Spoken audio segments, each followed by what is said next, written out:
On Friday, years of hard work and collaboration culminated in the Land Board approval of changes to the rules governing the West Hawaii Regional Fishery Management Area, stretching from the north tip of the island west to South Point. Now, new rules for fishermen go into effect after the governor signs off and 10 days after the lieutenant governor files. There will now be a white list of 40 fish permitted to be taken for the aquarium trade. Anything not on the list will be off limits. There will also be size and bag limits for certain fish, like the yellow tang, West Hawaii's most popular tropical catch. A West Hawaii aquarium permit will now be needed for collectors as well. DLNR will have to be notified if you're going to carry fish collecting equipment after dark. Also, nets and containers used to catch or hold fish will have to be labeled with the commercial marine license of the fisherman. There is also an official prohibition on 9 species of inshore sharks and rays and 2 invertebrate crown-of-thorn predators. The new rules also establish boundaries. A new 1,500-foot fish replenishment area will be designated at Kaohe Bay, or Pebble Beach, in South Kona. Aquarium fish collecting there will now be off limits. Also, the boundaries of 2 fisheries management areas are clarified, one at Puako, one at Keauhou Bay. The most controversial new rule, an outright ban on scuba spearfishing. Supporters of the law say it is unfair to fish. They have no sporting chance. These fish that the scuba fishers are targeting are the big specimens that lay the most eggs, the ones we need the most. If what they say is true, we would have wiped it out years ago. I would not be able to support my family. But opponents say fishing is not what is reducing fish numbers in the water. To correlate fishing, overfishing, with the dead reef, that's not possible. There's something that's damaging this reef well beyond anybody's control. The fish weren't even attracted to those areas. And then, 50 yards to the right, the reef lit up. I mean, we saw schools of maybe 300 uhu, 400 uhu. What good is it of putting men, of making their lives harder and tougher, if it's not accomplishing anything? But all in all, the new rules had the support of the community. It's deep water resting areas where the big fish rest, where you can take 10 or 15 of them in one time. The scuba spearfishermen are digging up the rootstocks. Kona has worked long and hard on this. The West Hawaii Fisheries Council brought together the stakeholders and hammered out compromise. In today's timeline, we look at the path leading us to today. Years of planning by people like Tina Owens, Executive Director of the Lost Fish Coalition. The entire West Hawaii coastline from Upolu Point in the north to Kalai in the south, at South Point, and that entire region on the west coast is called a Special Fisheries Management Area, the West Hawaii Regional Fisheries Management Area. And inside that area, we are allowed to make decisions for West Hawaii alone that don't have to fit in with other islands or other different situations. Many agree the new rules were needed to help a fishery that is in decline. DLNR aquatic biologist Bill Walsh has been studying the matter for years. In 2010, Walsh and Owens presented the Fishery Council's new rules to the Hawaii County Council. The fishery itself is surprising, I think, to a lot of people in that in terms of its economic value for inshore fisheries, not the tuna fish and things of that sort, but it's the most economically important fishery in the state of Hawaii for inshore fishes. And our mission in the Division of Aquatic Resources is to manage it. If you've paid attention to the aquarium fishery in West Hawaii over the past decade or so, you know that it's a very, very controversial fishery. From a practical standpoint, our job is to essentially manage the fishery sustainably. And this little graphic here is just giving you an indication of the sort of unprecedented growth in this fishery over a little more than two and a half decades. So that little delta sign, the triangle there, you can see the number of permits over this period of time has increased over 1,000%. And likewise, the total fish catch has even gone up more, 0.16%. There are some fish that we absolutely need on the reef, and there are a lot of fish that fall in many of these categories, and we feel that they should not be taken and especially for the aquarium industry. Some of them we expect not to be taken or hope not to be taken at all. This is what we call the white list. Rather than make a list of all the species you can't catch, it's actually easier to make a list of the species you can catch. We have talked about a bag limit for yellow tangs, 5 a day. This very well may be a recommendation for not just aquarium fishers, but for everybody, because the large tangs, the ones over 5 inches, are going to be the breeders. They're the ones that we need to reinforce the stocks. So if we had a bag limit per person, you could only take 5 big yellow tangs a day, which is, it's pretty generous. We would probably be able to protect more of our breeders and have more little yellow tangs on the reef. The council has often heard about the dire situation on the waters over the years.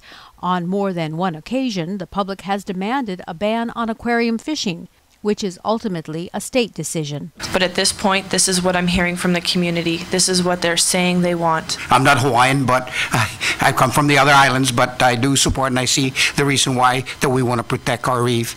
I am full support of this resolution 130. The aquarium collectors have had to defend their trade time and time again. How much time have we spent on this issue here just in the last 2 weeks? Imagine if you had to do this over 32 years. That's where I'm at now. I just don't know how long I have to keep hearing the sky is falling before we stop listening. The fact is, there are literally millions of fish on our reefs. Over 65% of our reefs on the Big Island are not being collected. That is a huge amount of reef, and it's impossible for that much reef not being collected to actually destroy the resource. Please keep in mind that based on fish counts that are constantly be taken every day by our experts in the field show that the aquarium stocks have actually increased in the last 10 years, not decreased. Adding to the intrigue, the DLNR chair appointed under the administration of Governor Neil Abercrombie, William Isla, is a former aquarium collector himself. Opponents of the aquarium industry were uneasy. We see something like 10,000 wild reef fish a week being taken off of the Kohala reefs. 2/3 of our reef are open season. You can get a $50 permit and take everything. I could get a $50 permit tomorrow and go into the reef near where you live and take the last 2 fish of a rare fish. And the DLNR says that's okay. And it bothers us here in the Big Island. And my question for you on this is, in 2008, as a private individual, as an aquarium collector, you lobbied against a ban on collecting, and you've done that numerous times. But now that you're in charge of the DLNR, we hope that and feel that you will set aside your connections and interests in the aquarium trade and look out for the best interests of everyone. It's quite clear to us that our reef would be in healthier condition if the aquarium trade stopped. So it's all a matter of perspective. So for many folks, it's emotion, 2,000 fish leaving in plastic bags going to some place. I have to approach this, and I have to admit that when the testimony to the bill that was submitted to the legislature, I didn't have any input on that bill. The department staff wrote that testimony. I happened to review it and agreed with it because it was based on the best science that we have at this time that says at the current level of aquarium fish extraction, it is sustainable. With regards to the condition that you set up preferencing your question, not anybody can just go any place on the Kona coast and extract aquarium fish. There are all of these no aquarium fishing areas scattered amongst the entire west coast of the island of Hawaii. So that's not a correct statement. 2/3 of the coast is open. But that doesn't mean that it's fishable. So the question is, you set the preference that you could go anywhere on the west coast of Hawaii and do that, and that's just not true. I'm telling you that based upon the evidence that we've had for many, many years, my staff is telling me at the current levels that it's a sustainable fishery. So the answer to you when you folks come to the legislature next year, unless the analysis changes, it's going to be the same. Okay, because I have to go upon what's the best science. If not, then I either get taken to court by you or I get taken to court by the other side. So the best available science that we have indicates that at the current levels, what I keep hearing from the scientists is that this line, the reference line keeps moving. So that if you keep saying it's sustainable at what? And it keeps going down. So, as you rightly said, there's a lot of area that is not collectible or where there's no fishing occurring. Of the area that is left, 35% of that is set aside in replenishment areas, so on and so forth. But I understand that in those replenishment areas, all other kinds of fishing is allowed. In other words, if I wanted to go in and take a yellow tang for an aquarium, I couldn't do that. But I could go in there with a tank and a spear gun and take 100 of them of breeding stock, and that would be perfectly fine. So my question is, rather than trying to eliminate one aspect of users, why not have a better management plan that encompasses everybody? Make some of the FRAs MPAs, marine protected areas, where there are no take zones. I don't think it's fair to put one group of people completely out of business in this kind of an economy and let everybody else have a heyday and do whatever they want. There has to be a better management that encompasses everybody, and I'd like DLNR to address that. Native Hawaiians began to weigh in on the need to manage the resource as well. Certain groups on Maui demanded an aquarium collecting ban. Another group wanted a kapu in Kaupulehu. The annual hukilau at Honaunau offered a fine time for reflection. And to learn from the past, to look at the past, to look how they managed their resources, to manage their goods to survive, yeah? The hukilau is a great example. Today, in my section in the back there, I saw a lot of alaipala, which is the yellow tang. I saw some parrotfish in there, a couple of humamale. I saw some unicorn fish in there. I saw a turtle. Kind of like, oh, a turtle, okay? We don't want to get a turtle, but they were in there on my section. I don't know about the other side, though. Yeah. But it was fun to see all the people's eyes like, look at all the color, look at all the fishes. This is beautiful. And you know, these are things that you know, you get to see maybe in the aquarium, but out here you're in the ocean. You see all this stuff here. You see all these beautiful fish, and you realize, okay, we gotta protect these things. There's a lot of fishes here that I've seen, well, that I have seen before that I don't see anymore. They're just gone. Maybe my kids, maybe your kids won't see it. I don't know. I hope they get a chance to see all these different things. And it's because I think either we deplete the sources by overfishing or by taking away the aquarium fishes. We take away all the baby ones. They're gone. It's sad. And as our future changes, things change. The concept of this practice, I understand, was used commercially. You know, in the old, one of the old ways or the old stories I was told of a hukilau, they used the hukilau in the past. The term was to piha kaupu na ia, to fill their bellies with fish. And as changes came to Hawaii, and the word, we would say, commercialization and money and commodity and trade, it changed. It became a method that was being used to fill their pockets with money, which wasn't good. We depleting our resource. People don't care about it. They care about the money that all the fishes are making. I mean, catching the fish, yeah, they're selling it. Okay, they're making money, good. But what about their children? What about the next generation? How are they going to eat? They don't know. They don't know anything about fishing. All they know is you go out there, catch a fish, come home, sell it. Okay, what about tomorrow? I get to go in the water, I get to see all the smiling faces and the people that see the fish, they're odd with the fish because look at all those fishes out there. And of course, being in the national park, we don't keep or kill anything. We just demonstrate the use of the hukilau, sing a song, and then release. But if you were to do it to feed a village or a family, but to understand why it was done or how it was done, then we can look at and say, hey, we can change our practices today to help preserve our resources. Yeah, fairly simple. A ban on aquarium fishing failed to pass the legislature, but in the meantime, the new rules for the West Hawaii Regional Fisheries Management Area were set to go to public hearing. The time for the Land Board's decision was almost near. About 250 people attended the hearing held in December in Kona. I don't think a total ban is practical. As a member of the Fisheries Council, we work towards compromises. This is a compromise. It's not exactly what the aquarium fishermen want. It's not exactly what people who don't want the aquarium fishermen want. But it is a compromise. It's a workable compromise. I think that in a managed situation, aquarium fish collecting can be sustainable, but it needs to be managed. Without these rules, it's not managed very well at all. And without these rules, there is no limit on what fish you take. There's no limit on how many you take. There's not a limit on what size you take.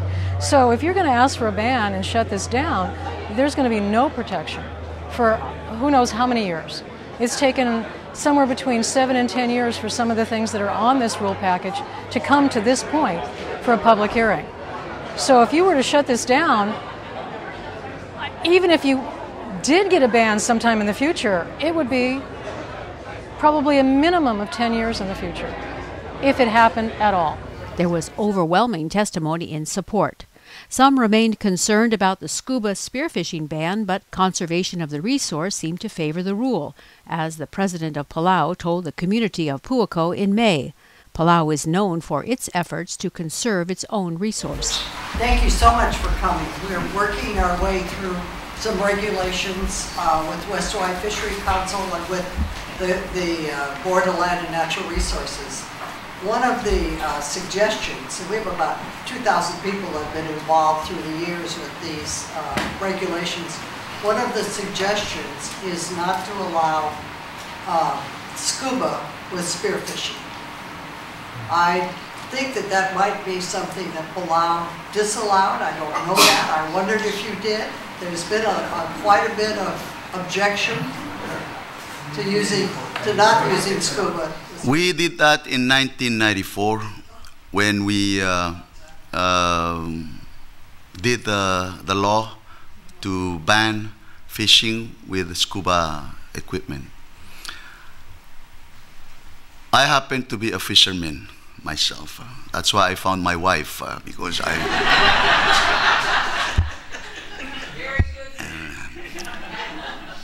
so I do know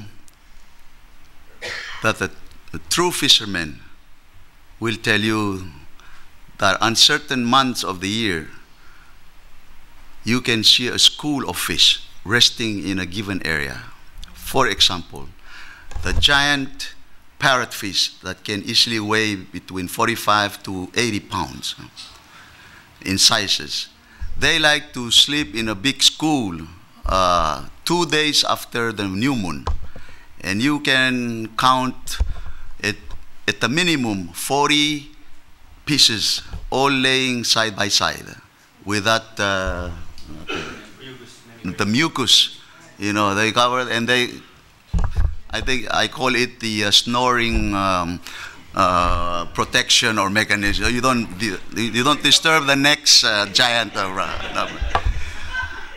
But the big schools that many of our people know can go up to 120, 200 schools of individual giant parrotfish. A fisherman with a scuba dive equipment can wipe out that whole school of fish in one night. And we did feel the effect of the scuba fishing by our fishermen themselves and by the fish market, who noted that the population of these fish that can congregate as a school was kind of declining. But DLNR Chair Isla threw everyone a curve in 2013 when he went before the board with a plan to eliminate the scuba spearfishing ban.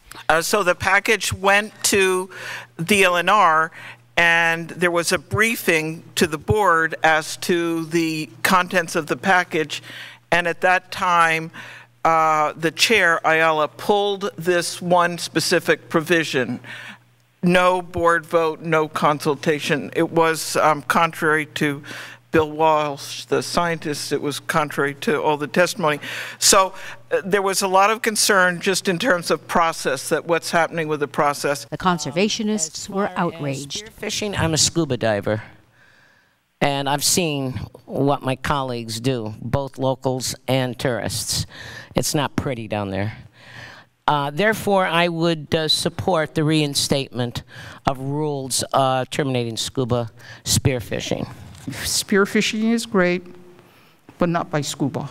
The county council supported a measure to request the land board reinsert the scuba spearfishing ban. As of Thursday, that briefing, Ayala was still, that he could do this and this was happening, and somehow by Friday morning he changed his mind and put it back in. And so the package, as voted and as supported by West Hawaii and all of the groups on our island, with consensus, is now going before the board. Adding to the final push, a report was published showing the drastic reduction of the resource off Puako, a staggering decrease in fish. Wailea Bay is a MLCD, is a Marine Life Conservation District. There's no taking really, except you can do a little pole fishing in the bay and that's it. You can't do anything else. But it's turned into a desert. There are no fish in Wailea Bay to speak of. Compared to when I used to swim there, or compared to when I first started swimming there, it's a disaster. Anyway, this is what Bill talks about as far as the decline. A total abundance of all species of fishes declined substantially, 43 to 69% on all transects at Puako between the original and most recent surveys. Let's see, I didn't know that 70% of the fish are gone from Puako. Okay, I support the spearfishing ban, even though I didn't sign up and I don't know what the number is, but that's outrageous. That's got to change. And if you have to fight the state on it, go for it. After a long day at the land board meeting, the DLNR new rules were adopted. Many of the faces that have been involved in the process were on Oahu to support the years of hard work. Amend HAR Title 13, Chapter 75, rules for regulating the possession and use of certain gear. Afterwards, Chair Isla wrote in a media release that he was disappointed with the outcome because he believes we need more scientific data before taking a step that will affect fishers' lives, increase fishing pressure in nearshore waters, and which may have unintended consequences. This is Big Island Video News for Monday, July 1st, 2013. I'm Stephanie Salazar.